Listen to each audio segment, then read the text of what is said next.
As we pulled up, there was an ambulance leaving. We believe that the man who was driving the truck was in the ambulance. He told me that when a pipe freezes, it can burst, as you see right here. We're taking a look to see what streets may be dangerous, what might not.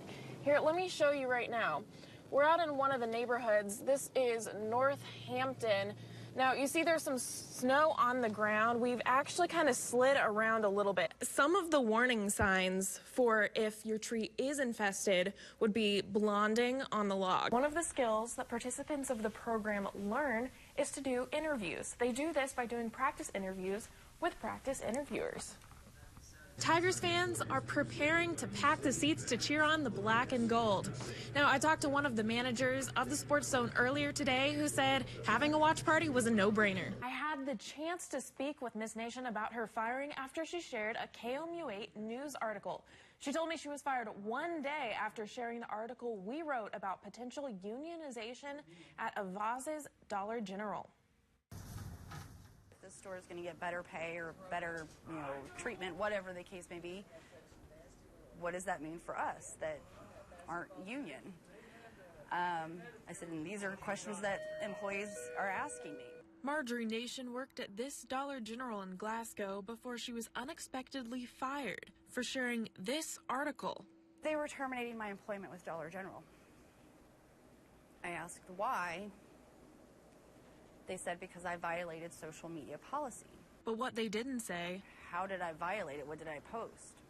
And their response was they couldn't tell me. Okay, well, can you show me? I asked, can you show me? And the HR guy started to reach back, I guess, for like his phone or tablet or whatever, and then he was like, oh, well, that's unavailable to us right now. Here are the comments on the post. Nation says she wasn't speaking for Dollar General. She just wanted to encourage people's thoughts and opinions. But in a statement made to KOMU8 News, Dollar General says Nation was not unfairly treated.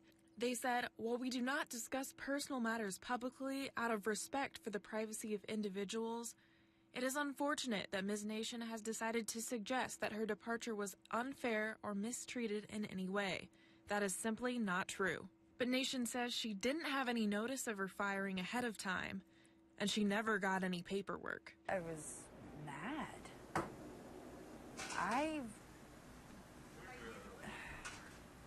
I've never not did my job. My heart and soul is in that store, sorry.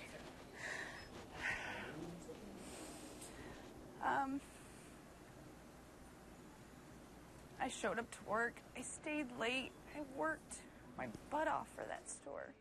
Nation says she's considering legal action and is currently looking for a new job. Reporting in the studio, Olivia Gerling, KOMU8 News. This behind me is Sterling Wyatt. He's a son, a brother, and a soldier. After joining the military, he was killed in action by an IED in Afghanistan in 2012.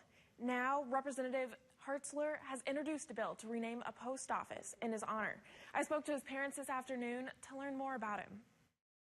He was always a little different.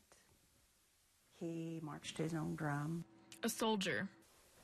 He was always a defender of those that were downtrodden, people that were being picked on. A mother's hero who might now be shared with the community. Representative Vicki Hartzler introduced a bill that would rename the Columbia Post Office on Walnut Street in Sterling Wyatt's honor. Tim Rich, a family friend who also works with veterans, wrote a letter in support of this idea, not just for Sterling Wyatt, but for all soldiers, because they're willing to make the ultimate sacrifice for all of us. And that's a huge commitment. And remembered one of their Eagle Scouts that made the ultimate sacrifice. Recently, Sherry Wyatt gave a speech about patriotism inspired by her son at a Veterans Day celebration at Boone Hospital. You see your child's coffin come in on those big transport airplane, and his body's in this silver metal box covered with a flag. Then you realize patriotism takes on a whole new meaning. She says she doesn't just want recognition for her son, but for the other local soldiers who gave their lives. I hope when people see, a soldier's name above that post office, you know, they may not remember that it's Sterling Wyatt, but they'll remember that it was a soldier. There's no word on when the name change might happen. The bill was only introduced this week. In the studio, Olivia Gurling, KMU8 News.